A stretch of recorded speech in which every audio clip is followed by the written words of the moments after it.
Բարի երեկո, ABC Media-ի ուղիղ եթերում լուրերի գլխավոր թողարկումն է, ես Գառնիկ Թաֆյանն եմ, առանձնացրել եմ օրվա գլխավոր թեմաները։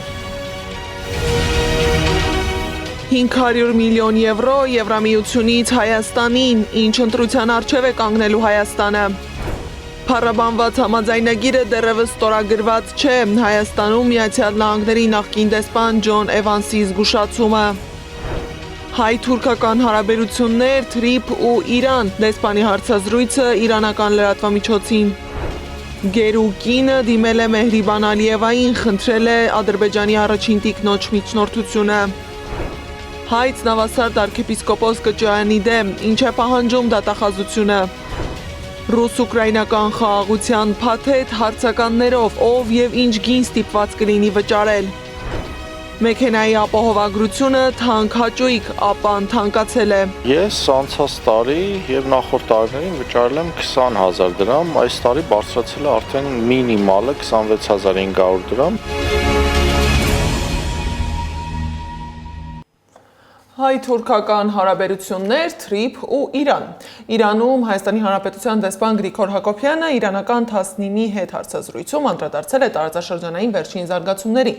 Դեսպանը Թուրքիայի հետ հարաբերությունների կարգավորման գործընթացում զգալի առաջընթաց է նկատում եւ այդ դինամիկան պահպանելու պարագայում հնարավոր կլինի տարածաշրջանում ձևավորել նոր, առավել ինտեգրված ու կանխատեսելի միջավայր, որը բացառիկ կարևորություն կունենա ինչպես Հայաստանի, այնպես էլ ամբողջ տարածաշրջանի համար։ Այդ պայմանավորվածությունները ներառում են Մարգարա-Ալիջան սահմանին անցակետի գործարկումը, Գյումրի-Կարս երկաթուղու եւ Հայաստան-Թուրքիա էլեկտրահաղորդման գծի վերականգնման համար աշխատանքների իրականացումը։ Տարածաշրջանային փոխկապվածության տեսանկյունից առանցքային նշանակություն ունի Գյումրի-Կարս երկաթուղու վերագործարկումը։ Թրամփի ուղի նախագծի հետ այն կձևավորի միասնական երկաթուղային ցանց, կապելով Հարավային Կովկասի 3 երկրներն ու հարևան տարածաշրջանները։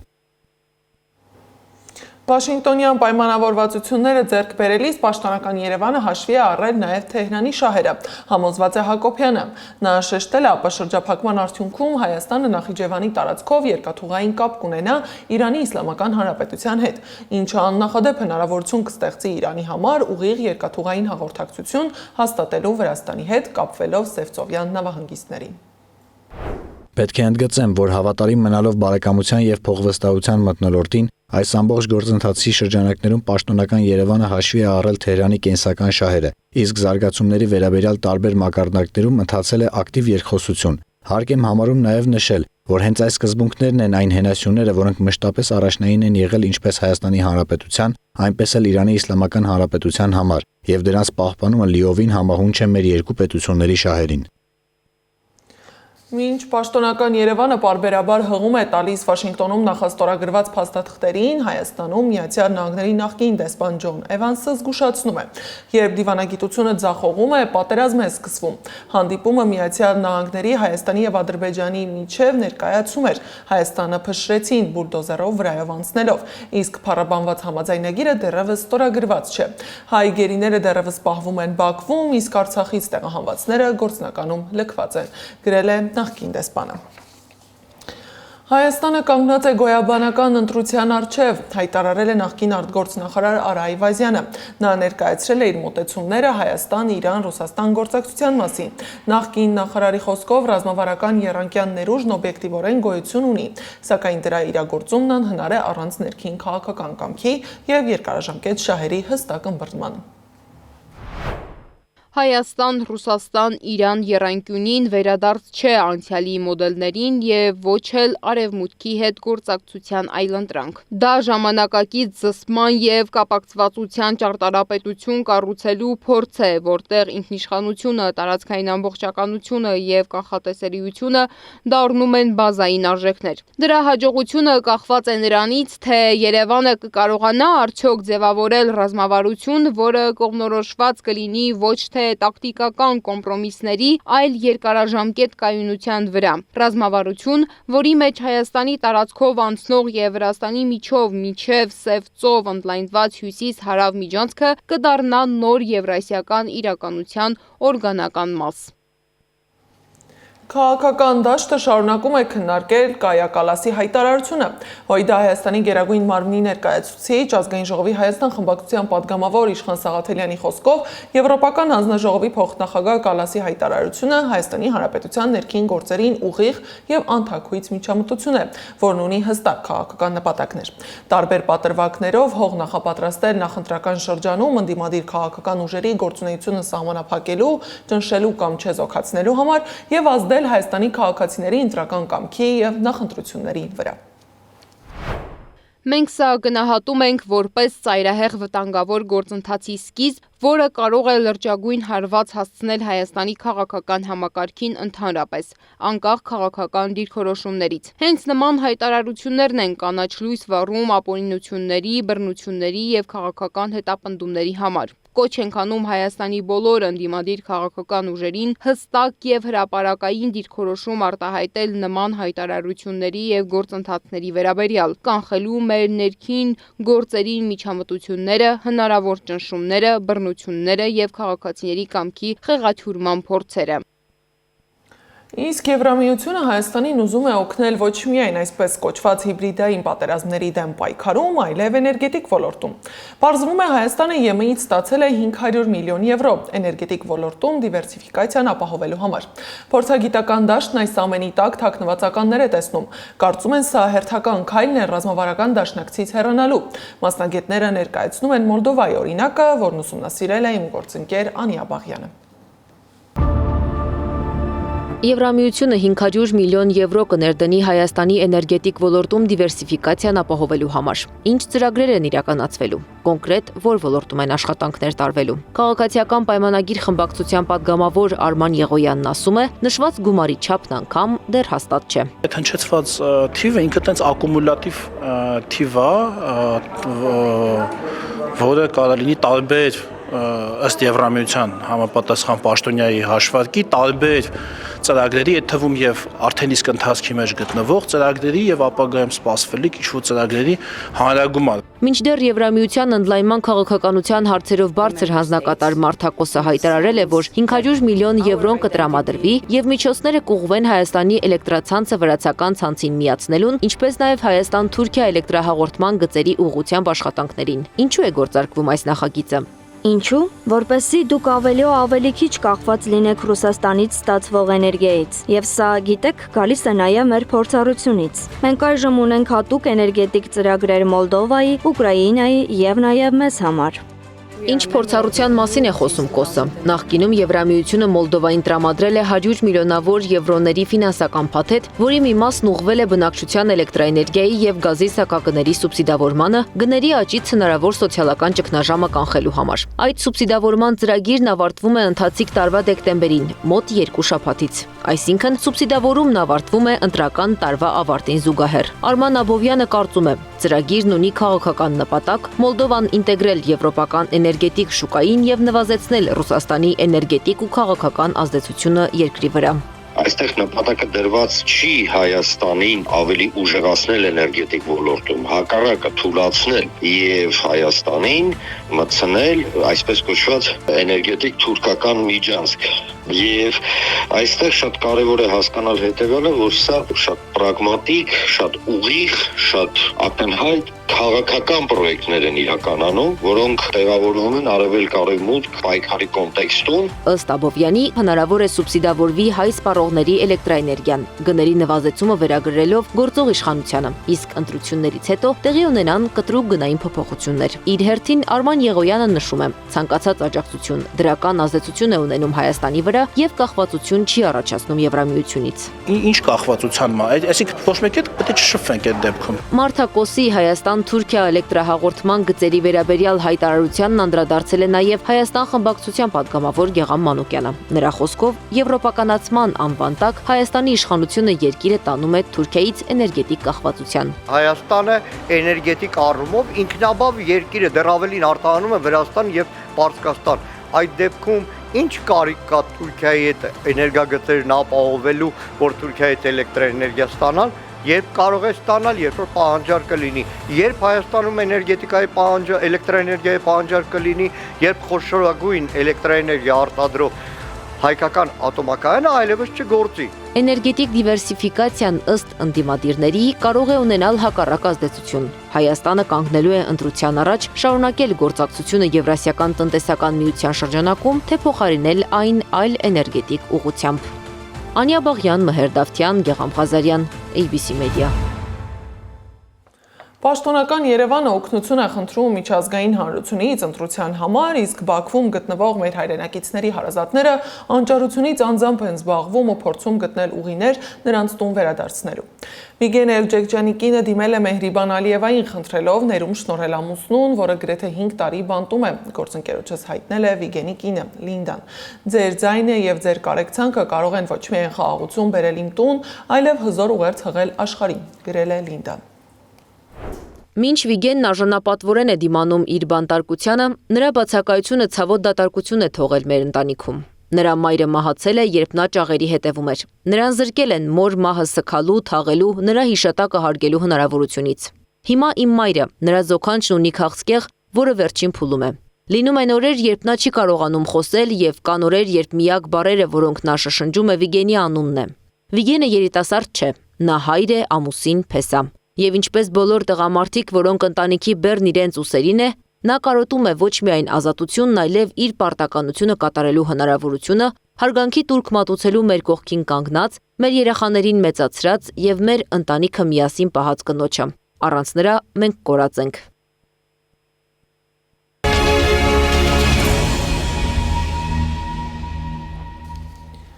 Տեղի է ունեցել Նավասարդ arczepiskopos Կճոյանի դեմ գործի դատական նիստը։ Գլխավոր դատախազությունը հայց է ներկայացրել հակակոռուպցիոն դատարան, պահանջելով դադարեցնել Կճոյանի հողամասի կառուցապատման իրավունքը։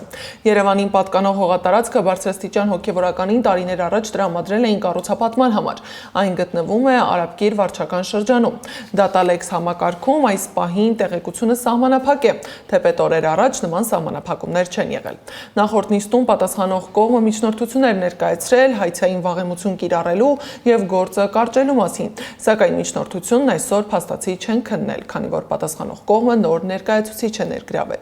Հայցվոր կողմը միայն դիրքորոշում ներկայացրեց, պնդելով, որ գործով հայցային վաղեմություն կիրառելի չէ։ Հաջորդ դատական նիստը նշանակվել է հունվարի 16-ին։ Իդեպ Կճոյանի դեմ այս գործով դատախազը դատարան է դիմել մոտ 2 ամիս առաջ, երբ arczepiskopos Կճոյանը դեռ չէր միացել ամենայն հայոց կաթողիկոսին հեռացնելու Փաշինյանի պայքարին։ Իսկ Գյումրու քաղաքապետ Վարդան Ղուկասյանին գործի հերթական նիստին խափանման միջոց կալանքն այլընտրանքային խափանման միջոցով փոխելու համար պատգամավորներ Մհեր Մելքոնյանը, Գառնիկ Դանիելյանն ու Գեգամ Մանուկյանը երաշխավորություն են ներկայացրել։ Երաշխավորներին է միացել նաև դերասան Լևոն Հարությունյանը։ Սակայն քիչ առաջ Գյումրիի քաղաքապետ Վարդան Ղուկասյանի կալանքը 3 ամսով երկարաձգվեց։ Ավինյանի դեմ հաղորդում են ներկայացրել գլխավոր դատախազություն։ Հասարակական գործիչ Արթուր Չախոյանի խոսքով քանդման ենթակաշինությունը չեն քանդում եւ այդ ամեն ինչի հետևում Տիգրան Ավինյանն է։ Նա է հովանավորում։ Նույն մեղադրանքը կար Գյումրիի քաղաքապետի դեպքում, բայց ընդդիմադիր քաղաքապետին կալանավորել են, իսկ Ավինյանին ոչ, ասել է Չախոյանը։ Երևանի քաղաքապետարանից պաշտոնական գրությամբ ինձ հայտնել են, որ տվյալ աշխատանքները կատարելու համար կա շինարարական թույլտվություն։ 1 տարի անց, մի տարի անցել արդեն շուկան կառուցվել է, ու արդեն ես բացահայտել եմ, որ դա ապօրինի է եղել, Երևանի քաղաքապետարանը հայտնում է, որ շինարարական աշխատանքները իրականացվել են առանց շինթույլտվություն։ Այսինքն Երևանի քաղաքապետարանը պաշտոնական գրությամբ սուտ տեղեկատվություն է տրամադրել, որպեսզի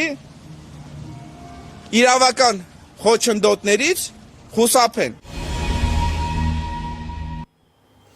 Քննչական կոմիտեն ավարտել է ծափաթաղում 3-ամյա երեխայի սպանության դեպքի առթիվ նախաձեռնված քրեական վարույթի նախաքննությունը։ 3-ամյա Տիգրանի հայրը սպանել է խեղդամահանելով, կատարել են դիակի արտաքին զննություն, որի ընթացքում Տիգրան Հովհաննեսովի գլխի շրջանում գտել են մարմնական վնասվածքներ։ Նախաքննության ընթացքում պարզել են, որ Տիգրանի հայրը վրեժի շարժառիթով իր անչափահաս երեխային ծափաթաղին հարակից դաշտամիջյան հատվածում ձեռքով կոկորդից սեղմել ու սպանել է։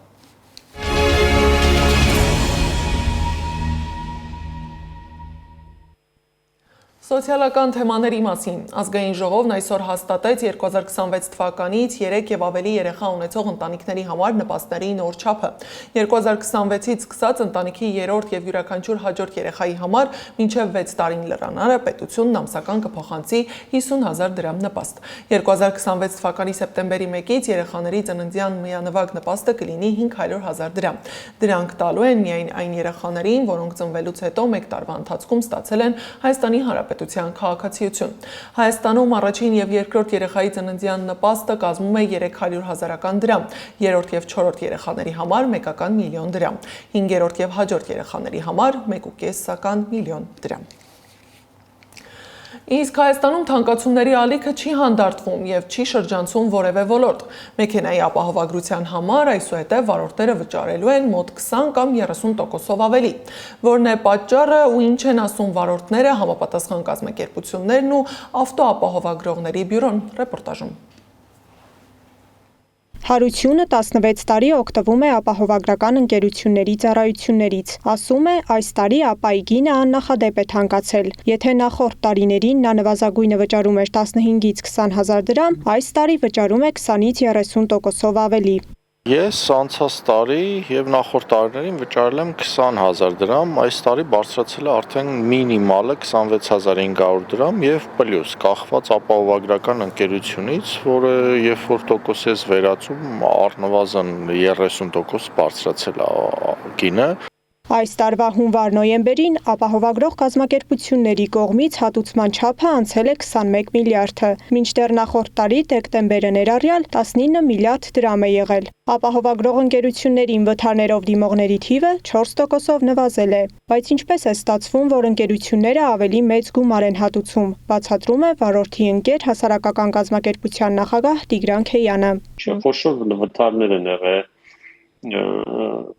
գույքային հատուցման թվերն են մեծը, որտեղ սենց ասեմ, մեր մոտ քանի որ պայստամասերի արժեքներն է փոխվում, հա, ու կատարված վերանորոգման ծառայության արժեքներն է փոխվում, ապա հատուցման թիվն էլ է փոխվում։ Մալուսային նվազագույն 1 դաս ունեցող վարորդը ամենակիչը 25,000 դրամ պետք է վճարի ապահովագրող ընկերությանը։ Հարությունն ասում է, առաջին դասի վարորդների համար գների բարձրացումը տրամաբանական չէ, որովհետև իրենց մասնակցությամբ վթարների հավանականությունը շատ փոքր է։ Գոնե առաջի դասի վարորդները ընդհանրապես վթար չեն ունենում։ Ինչ է գոնե իրանց վճարը կամայականորեն այդպես բարձրացնում, ինչի պետք է առաջի դասի վարորդները տուժեն մեքենաների գնի կամ ավտոպայստամասերի գնի թանկացումից։ Թե ինչով է պայմանավորված գների բարձրացումը, ավտոապահովագրողների բյուրոն հրաժարվեց մեկնաբանել։ Վարորդի ընկեր հասարակական կազմակերպության նախագահը բացատրեց, դա կապ ունի մի շարք գործոնների, այդ թվում հատուցման գումարի չափի բարձրացման հետ, որն իր հերթին հետևանք է ավտոպահեստամասերի թանկացման։ Հատուցման չափի աճը նախ ավտոպարկի թարմացումից էլ է պայմանավորված, քանի որ Հայաստանի Հանրապետությունում այս վերջի տարիներին նոր մեքենաներ են ներմուծվել շատ, հա, էլեկտրական մեքենաները կարելի ասել, որոնց պայստամասերի արժեքները անհամեմատ բարձր են։ Ավտոապահովագրողների սակագնային քաղաքականությունը կապված է նաև մեքենայի տեսակից, բնակության վայրից, ընկերության մատուցած լրացուցիչ ծառայություններից, բայց գնի վրա մեծ ազդեցություն ունեն շուկայական գործոնները։ Մինչ համակարգը փորձում է հավասարակշռել աճող հատուցումների բեռը, կարգապահ վարորդները վճարում են տասնյակ տոկոսներով ավելի գումար։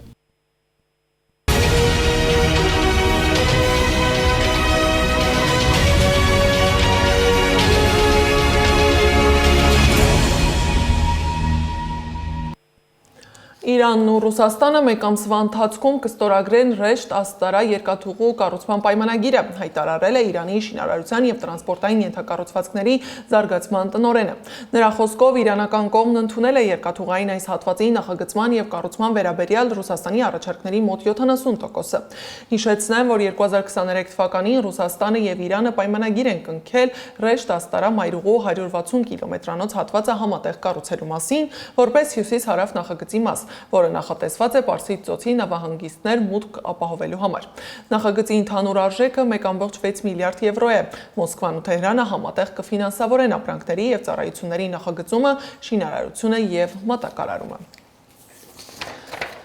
Գեոպոլիտիկ իրադարձություններից ամենասպասվածը մնում է ռուս-ուկրաինական հակամարտության ավարտը։ Թրամփը վերջին 1 տարվա ընթացքում կարողացել է վերջ տալ 8 պատերազմի ու հակամարտության, սակայն Սպիտակ տան ղեկավարին դեռևս չի հաջողվում քանդել ռուս-ուկրաինական կծիկը։ Հանդիպումներ, բանակցություններ ու ծրագրեր, բայց դեռևս ոչ մի արդյունք։ Ի վերջո կհաջողվի Թրամփին մինչև տարեվերջ իր ցուցակում տեղ գտած ևս 1 հակամարտության կողքին դնել վեաձև նշանը, ով ինչ գին ստիպված կլինի վճարել այդքան սպասված խաղաղության համար Սվետլանա Պետրոսյանն է ներկայացնում։ Ուկրաինայում խաղաղության շուրջ դիվանագիտական գործընթացը շարունակում է զարգանալ։ Բեռլինում տեղի ունեցած երկօրյա բանակցությունների ընթացքում Ամերիկայի Միացյալ Նահանգները, Ուկրաինան եւ եվրոպացի գործընկերները մշակել են անվտանգության երաշխիքների 6 կետանոց փաթեթ, որի համաձայն Արևմուտքը պարտավորվում է մշտապես աջակցել Ուկրաինային, նաեւ արձագանքել երկրի վրա հարձակման ցանկացած դեպքի։ Ի տարբերություն բանակցությունների առաջին օրվա, երկրորդ օրը կարճ է տևել, ընդամենը 2 ժամ։ Վլադիմիր Զելենսկին հանդիպումներից հետո նշել է, որ այժմ գրանցված են առաջարկներ, որոնք կկատարվեն միայն այն դեպքում, երբ ԱՄՆ կոնգրեսը դրանք հաստատի։ Կարծում եմ, որ տարածքների հարցը ցավոտ է։ Մենք չենք կարող առաջ շարժվել, քանզի սա երկար երկխոսություն է։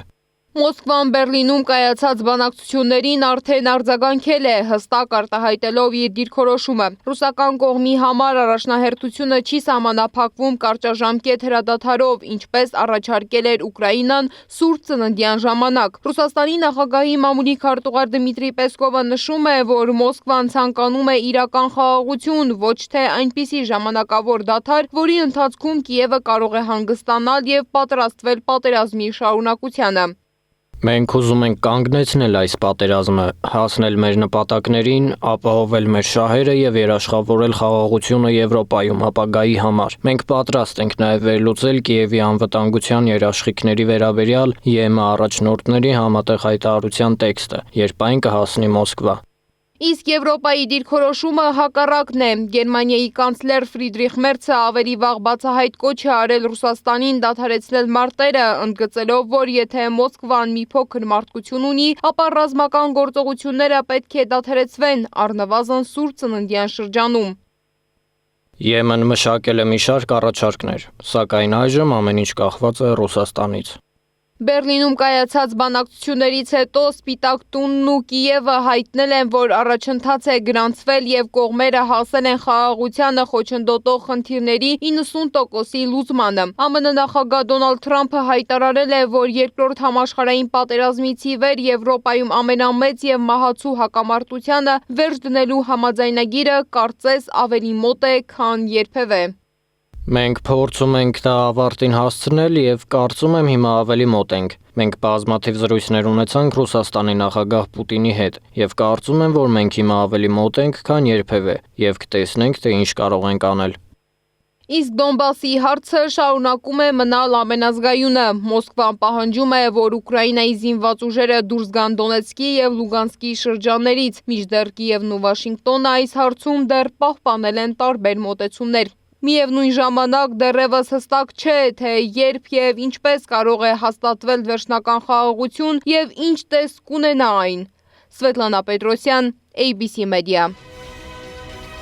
Այս ժամի համար նախատեսել ենք այսքանը, շարունակեք հետևել մեզ YouTube-ում, Facebook-ում, Telegram-ում, WhatsApp-ում, Instagram-ում ու TikTok-ում կամ այցելեք մեր պաշտոնական կայք www.abcmedia.am։